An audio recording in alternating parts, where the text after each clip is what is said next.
But eventually, he finally continued down the hallway, screaming like a mentally insane person, until we could not hear him anymore.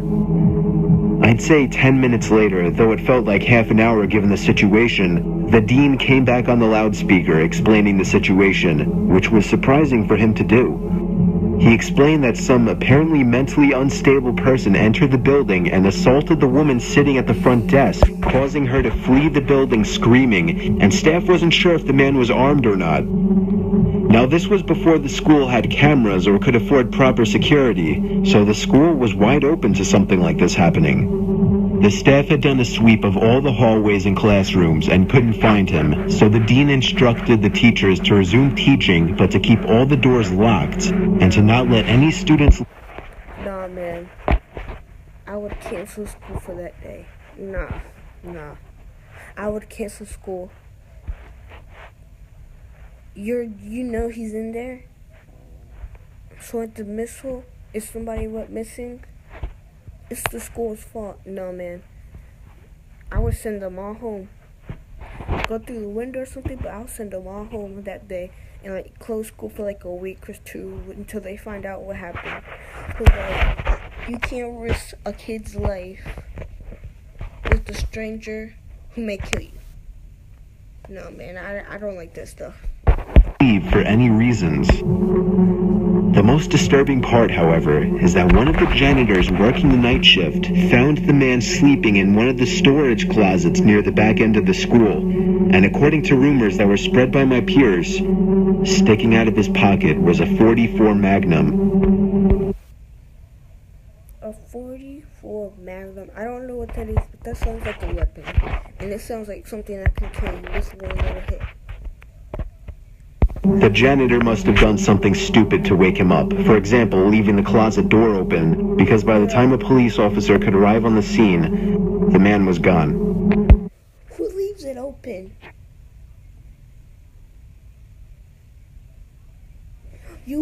This is what you do. You close it softly so you don't wake up. Go out of the school, call the authorities. Cause if you don't know that you checked on him, he don't know the police are coming. He don't know the police are coming. So you need cause now he's alert that somebody found him, so they're gonna call the authorities. That's stupid, bro. My entire class, as far as I know, to this day, has no idea if this man was ever found, but I like to think that right now, he's being given the proper help that he needs. And most of these are like suicide stories, so like they want to kill themselves, but the police won't let them say that. My school has 2 lunch periods. First lunch period is for all 6th graders and some 7th graders. The second lunch period is for the other half of the 7th graders and all 8th graders. The lockdown happened in the beginning of October. The day the lockdown occurred, it was overcast and rainy. During the first lunch period, I heard 4 loud booms. I personally thought it was thunder. So hold up. I seen this one. I was just reacting to it, but something happened to it and it didn't save. Okay. So if this is only like the 8th and 7th graders or just the 6th, where are the other ones? Because there's either two grades that are normal in school and 1 grade in the lunchroom, or 2 grades in the lunchroom and 1. It's like, where are the other ones? Oh, who knows? But the entire lunch crowd started screaming. I was thinking those kids were just serious pussies, but the campus security came in and started yelling at people to go into the multi-purpose room. And the kids who were in line buying lunch had to throw out their lunch and come inside. Here's the thing. They're probably starving. But like, better take care of yourself than eat. You can starve for like an hour without eating. But like, here's the thing, like, let's say somebody else is in trouble. The first thing you have to do is take care of yourself. You have to make sure you're ready to take care of the other person. So yeah. Me and some friends went inside the room along with a huge group of other kids. Everyone was curious as to what was happening. Our multi-purpose room is huge, and the back wall of the room is made of see-through glass. When me and my friends were rushed inside the campus, security was covering the glass with the curtains, and there were adults at every exit. My friend Eric was curious. Dang, that's a lot of exits. You know how many people they have to have? Like, look. Hold on. 1, 2, 3, 4, 5, 6, 7, 8. And there's probably other ones in the doors. There's like 8 right there. Doors that lead outside. Wow. They have to have lots of, and plus, because there's more on the wall. As well as the rest of us, so he asked one of the adults what was going on. When he came back, he said, "You know how right in front of TMS there's those houses?" I replied, "Yeah." "There's this mentally disabled, crazy man that barricaded himself in front of his house, and he's threatening to commit suicide and kill the cops if he's evicted. He was walking around outside of school watching kids in a weird way," Eric told us. It turned out the man was also a registered sex offender, making matters worse. We were stuck in the multi-purpose room for a whole hour, taking up 2 periods. After the whole thing was settled, we were escorted to our classrooms one by one. I later found out that the man lives next to my friend Brandy, who told me about the previous Halloween when she saw the same man at his window cutting his arm and writing in his own blood, "Don't come here or I'll kill you," on his What? This is it. window. Of course, being Halloween, people, including Brandy, assumed it was just for the holiday. But after this horrific incident, we knew this man was mental, and we're glad he never got near us.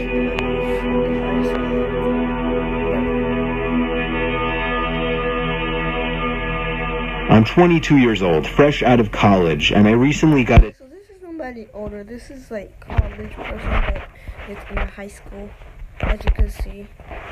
This is high school.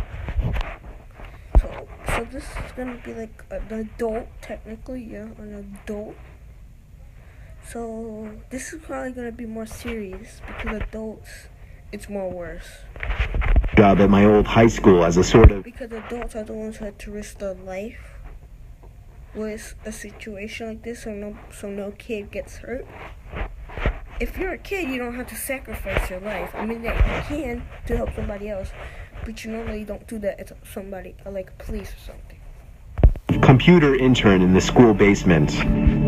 The basement of the school is very messy and disorganized, but there is a small 3-person office that's actually very nice down there. No, bro. 3-person though is down there in the basement, and like you can barely hear anything down there. So if there's a laptop, you don't know what's happening. It has 3 nice big desks, 2 mini fridges, a flat screen TV mounted on the wall, and oh so satisfying air conditioning, a luxury the students and teachers cannot enjoy in the school. And of course all the school servers and other computery stuff. Other computers. I got the job because 3 of my old computer teachers flat out adored me. I could actually consider them as real friends, not just teacher figures. So they all helped tremendously in It's a big computer lab. landing me this job.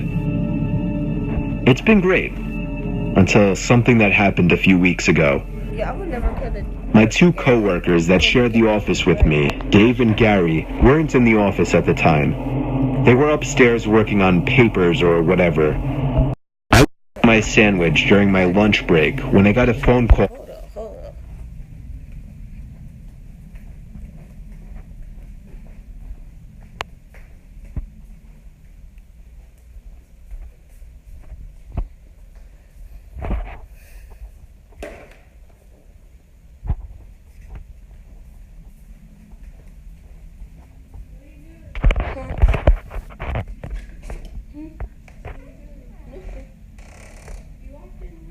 I'm getting my charger. Yeah.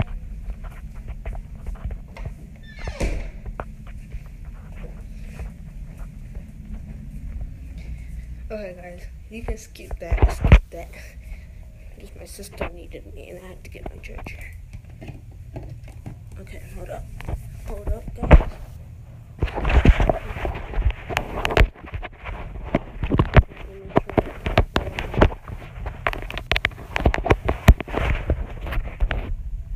Okay, let's try that. From one of the women in the front office, telling me the school was on lockdown and that somebody, possibly armed, had... There wasn't much that I could do other than turn off the lights because, surprisingly, as this little office was, it didn't have an actual door to it, just a big opening, and the door to the whole basement didn't even have a working lock. For my own safety, I did turn off all the lights in the office and my computer screen. I kept my phone on the desk, texting both Gary and Dave, but they wouldn't respond. I sat down there in the dark, playing games on my phone for like 20 minutes, waiting for the call from up front to tell me to resume working. I had no idea what was happening. I couldn't hear what was going on upstairs from down here. You But can already tell this is something scary. I was not allowed to make any calls until I was informed that the lockdown was over. Then the noisy basement door opened. As the creaking echoed across the basement and into my office, I sat up from my seat, wondering if I should call out Gary. Don't watch this. I think I already said I don't know, but I'm saying it really late. Do not watch this if this is nighttime. Dave. I was eager to get some info from them. Someone then came running down the stairs, and their footsteps were approaching my office. I pushed away my chair and crawled under my desk. Somebody entered the office, but did not turn on the lights. There was just silence. I can't even describe the fear I was experiencing. I felt like if I made one sudden noise, I'd be a dead man. Yup. Suddenly, my phone dinged as I got a text message. I felt my entire world shrivel up and die at that one moment as I clenched my teeth in fear. Footsteps suddenly moved closer to me until I finally dove out from under the desk in capitulation, begging whoever it was not to kill me. And just then, someone grabbed... That's actually a smart move, because maybe the person will be like, okay, I won't do nothing to you if you leave and I'll tell the police. But actually tell the police. my arm and pulled me up. It was some guy in a red plaid button-up, jeans, and a reddish-black cap. He told me, "It's okay, I'm just down here hiding with you." "What's going on up there?" I whispered to him. He kind of ignored my question and asked me if there's an exit down here. I told him, Yeah, that's the guy. He's trying to leave, and he's trying to pretend he's just anybody who works there. "Yeah, around that way." Before he could do anything else, I asked him, "Who are you?" There was a brief moment of silence before he started explaining he was coming in to pick up his son when a teacher told him to hide. After his explanation, I checked my phone and saw the text I received was from Dave. It said, "Dude, this is fucking crazy. Some guy with a gun shot Mr. Buckley. He's wearing a red shirt and a hat. Whatever you do, don't come upstairs." I was about to reread that text out loud to the man until I realized. I looked up and felt my stomach sink.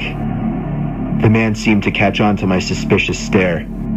Panicking, all I could think to do was to run for the upstairs.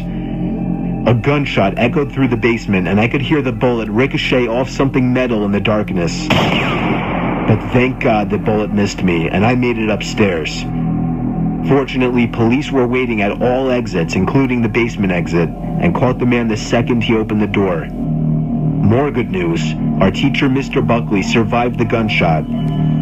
It was later determined that the man and Mr. Buckley had some beef for whatever reason, but that was never revealed. That happened. A teacher or something don't get along with somebody, so they decide to hurt them somewhere where there's lots of public. All we know is that Mr. Buckley couldn't have done anything that would have warranted this kind of reaction. And I know that the sound of that gunshot will forever echo in my mind.